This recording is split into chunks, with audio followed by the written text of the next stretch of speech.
औरत कह तरीका तू खड़े रही कि जिंदगी भटल सैया कि जिंदगी भटल सैया आग घर के झमेला में कि जिंदगी भटल सैया घर के झमेला में रुक जाए चलो ना घुमाई दो देवघर के मेला में। औरत पैसा नहीं है, अभी इनकरा पास पैसा नहीं है। हर साल तो रउआ ये कह के टालीला कि पैसा नहीं है, पैसा देखो पैसा आ गई बा, ठीक बा, बाकी एव की घुमा दी हो। हाँ ऐसा ही 2-3 हजार और दे दीजिएगा हमारे पति देव के कि देवघर हम जाएंगे। बाकी कहे के बका ए राजा जी औरत के छाव बड़ा होखेला। औरत अगर सीधा मन से बोलेली ना तो मर्द के बुझाता कोनो बात नहीं कि हमरा से डराता रे। बाकी उहे औरत तका झमर झमर आरा जिंदगी भटल सैया आ घर के झमेला में कि जिंदगी भटल सैया घर के झमेला में चलो ना घुमाई दो देवघर के मेला में।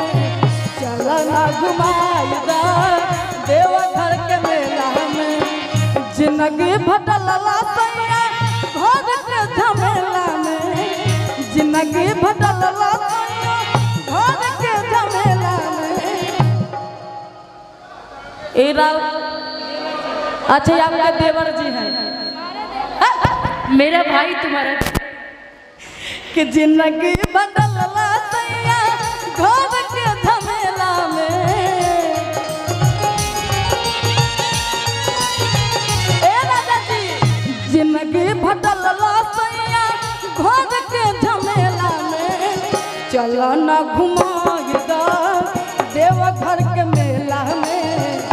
चलो ना घुमाई दो देवघर के मेला में।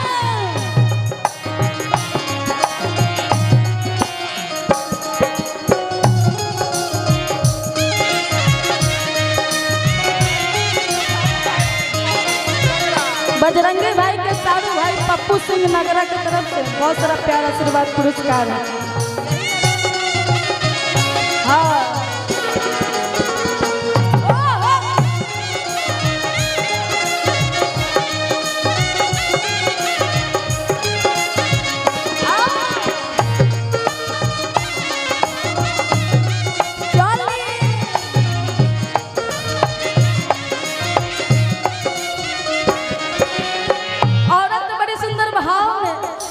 अपना राजा जी से अपना सैया जी से अर्जी लगाओ तरी कह तरी कि ए राजा जी ए सैया जी हई देखी न उनकर मेरा देवघर जाता रे हमरो बड़ा इच्छा कि हमरो घुमा दो। औरत कह तरी के ले ले आई कावल हमके गेरुआ साड़ी कीन के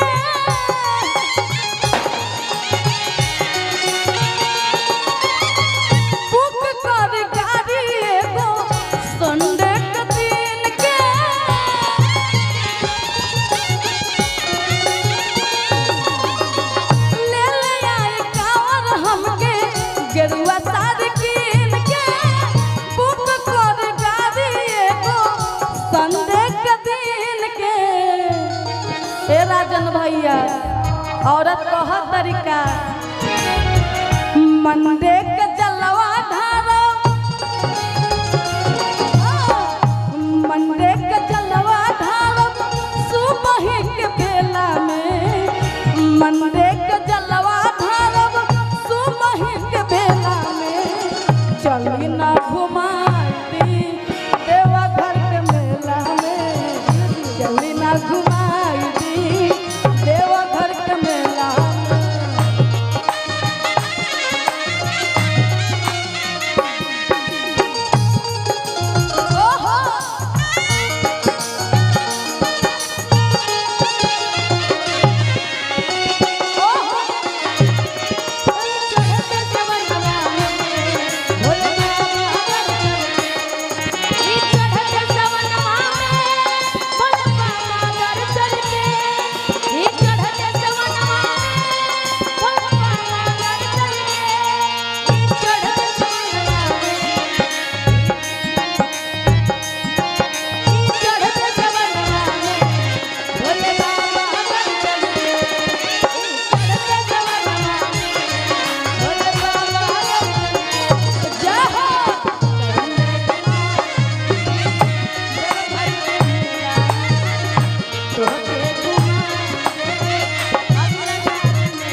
औरत अपना राजा जी से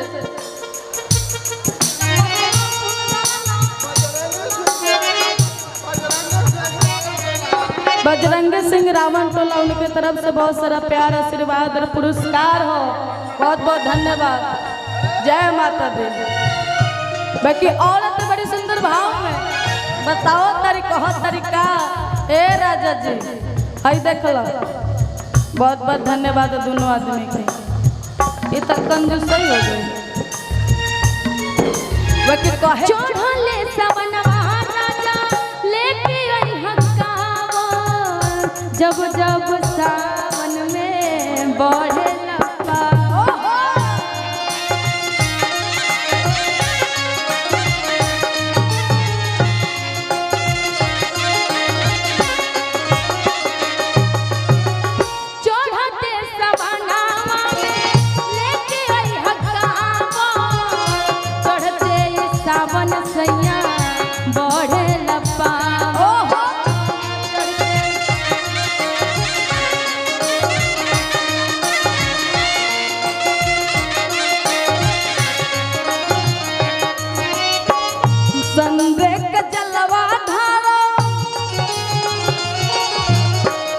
मंडे के जलवा धारब सुबह के बेला में। अरे मंडे के जलवा धारब सुबह के बेला में। चली ना घुमाई दी देवघर के मेला में। चली ना घुमाई दी देवघर के मेला में।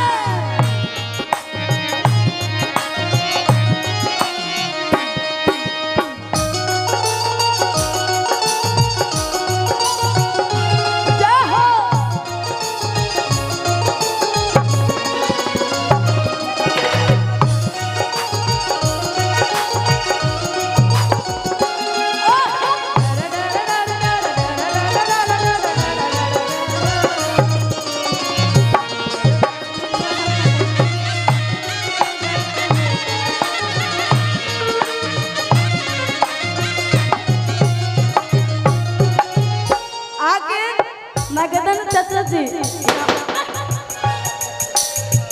ये हमार पति देव होंगे भैया तरीका संभालिए के अच्छा बा। बाकी कहे के बा का औरत आगे बताओ तरी और अपना राजा जी से कह तरीका। चढ़ल बा सवनवा जब से मनवा मोर तोरो से।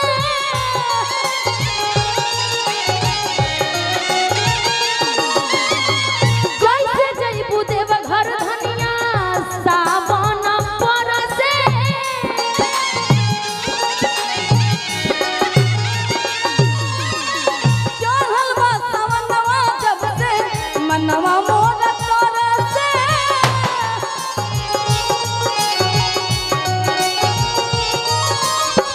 कैसे जइबू रनिया जोगे सावन रोज बरसे।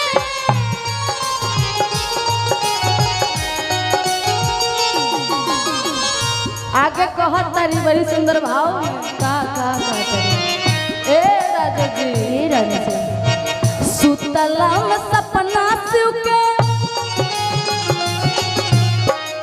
सुतला में सपना शिव के देख रोज अकेला में। सुतला में सपना शिव के देख रोज अकेला में।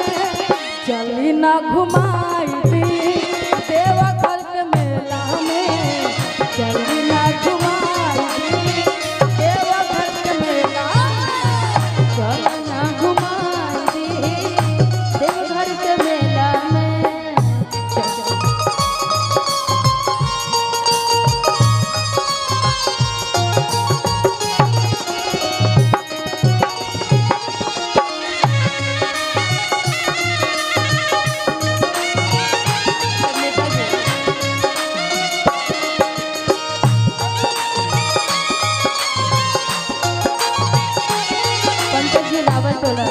नेताजी की तरफ से बहुत सारा प्यार आशीर्वाद और पुरस्कार है। बहुत बहुत धन्यवाद।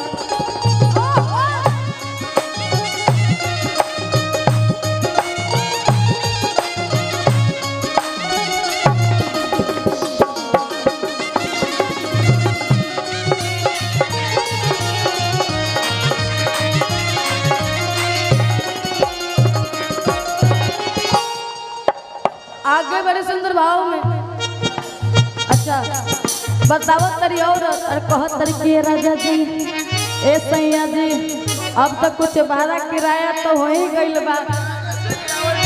बजरंगी सिंह रावल तोरा उनके तरफ से बहुत सारा प्यार आशीर्वाद पुरस्कार है। बाकी अब रउआ के तना छोड़ हमारा देव घर लेके चला ही के पड़ी और बहुत तरीका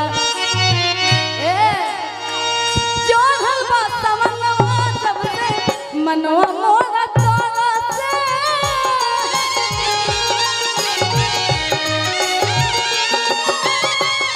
रिम झिम बारिश गोरिया देखो ना परसे